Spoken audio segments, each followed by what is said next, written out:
మండలిలో కల్తీ నెయ్యిపై జరిగినటువంటి చర్చ ఇప్పుడు పెద్ద రాజకీయ రచ్చగా మారిందండి. అందులో ముఖ్యంగా వైఎస్ జగన్మోహన్ రెడ్డి గారు, మండలి చైర్మన్ కొయ్యి మోషన్ రాజు గారు ఇద్దరూ కలిసి తాము వేసుకున్నటువంటి వ్యూహం చివరకు తమకే బూమరాంగ్ అయిందా అనే ప్రశ్న ఇప్పుడు రాజకీయ వర్గాల్లో వినిపిస్తుంది. చంద్రబాబు నాయుడు గారు కానీ లేదా హెరిటేజ్ ఫుడ్స్ కానీ ఈ కల్తీ నెయ్యి వ్యవహారంలోకి లాగడానికి చేసినటువంటి ప్రయత్నం ఇప్పుడు పూర్తిగా మరో దారిలోకి వెళ్ళిపోయింది. అసలు ఈ చర్చలో జగన్మోహన్ రెడ్డి గారి యొక్క క్రైస్తవ్యం కానీ అలాగే చైర్మన్ మోషన్ రాజు గారి యొక్క క్రైస్తవ్యం కానీ ఎందుకు ప్రశ్నార్థకంగా నిలిచింది? మండలిలో మంత్రి కింజరపు అచ్చెన్నాయుడు గారు జగన్ గురించి చేసినటువంటి వ్యాఖ్యలు, ఆయన చూపించినటువంటి పాత ప్లకార్డులు, గతంలో జగన్ వ్యవహార శైలి గురించి వచ్చినటువంటి అంశాలు, ఇవి అన్నీ ఒక్కసారిగా ఈ చర్చలోకి ఎందుకు వచ్చాయి? కల్తీ నెయ్యిపై వచ్చేటటువంటి చర్చ మతపరమైనటువంటి రచ్చకు ఎందుకు దారితీసింది? ఈ వీడియో చివరిలో మీకు పూర్తిగా వివరాలు అర్థమయ్యేటటువంటి విధంగా చెప్తాను, కాబట్టి వీడియోని చివరి దాకా చూడండి. ఇప్పుడు అలాగే జగన్ క్రైస్తవ్యం కానీ లేదా మోషన్ రాజు గారి క్రైస్తవ్యం కానీ ఎందుకు చర్చలోకి వచ్చింది అనేది మీ అభిప్రాయాన్ని కామెంట్ రూపంలో తప్పకుండా తెలియజేయండి. వీడియో నచ్చితే లైక్ చేయండి, మీకు తెలిసిన వాళ్ళందరికీ కూడా షేర్ చేయండి. అసలు విషయంలోకి వెళ్ళిపోతే, నిన్న మండలిలో కల్తీ నెయ్యిపై లఘు చర్చ జరిగింది.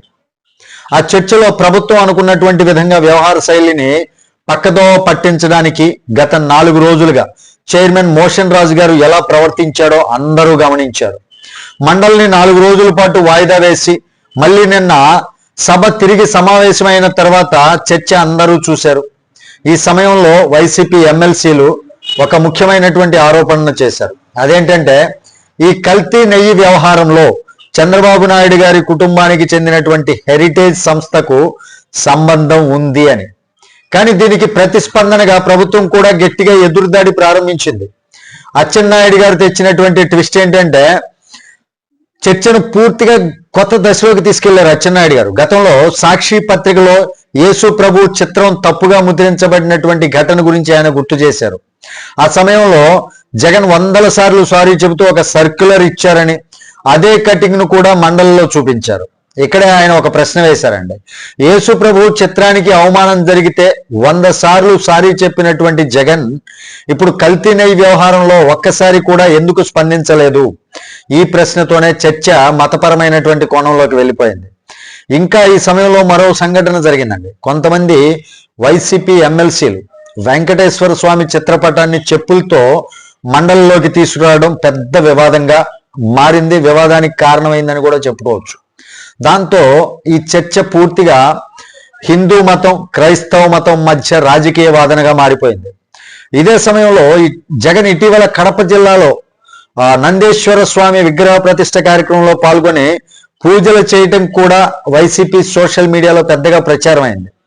దాంతో జగన్ హిందూ మతాన్ని గౌరవిస్తారని వారి వర్గాలు అయితే చెబుతున్నాయి. కానీ ప్రత్యర్థులు మాత్రం ఇది రాజకీయ నాటకం అంటున్నారు.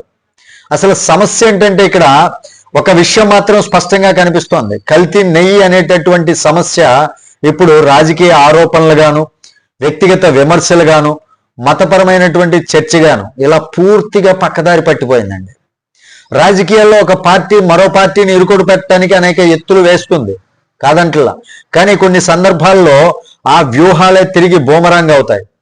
ఇక్కడ కూడా అదే జరిగిందా అనేటటువంటి ప్రశ్న ఇప్పుడు రాజకీయ వర్గాల్లో వినిపిస్తుంది. అయితే ప్రజలు మాత్రం ఒకే విషయాన్ని అడుగుతున్నారు. ఈ రాజకీయ రచ్చలన్నీ పక్కన పెట్టి అసలు కల్తీ నెయ్యి వ్యవహారంలో నిజం ఏమిటి? దాన్ని బయటికి తీసి తప్పు చేసినటువంటి వాళ్ళపై చర్యలు తీసుకుంటారా లేదా అనేటటువంటి విషయం మీద ఇప్పుడు అందరూ ఆసక్తిగా ఎదురు చూస్తున్నారు. మరి దీనిపైన మీ అభిప్రాయం ఏంటి? జగన్ క్రైస్తవ్యం వల్ల ఈ చర్చ వచ్చింది అంటారా, లేక పూర్తి రాజకీయ వ్యూహమేనా? కామెంట్స్ లో తప్పకుండా తెలియజేయండి. వీడియో నచ్చితే లైక్ చేయండి, మీ ఫ్రెండ్స్కి షేర్ చేయండి. ఇలాంటి మరిన్ని విశ్లేషణల కోసం మన వార్తా కబుర్లు ఛానల్ని సబ్స్క్రైబ్ చేసుకోవడం మర్చిపోవద్దు.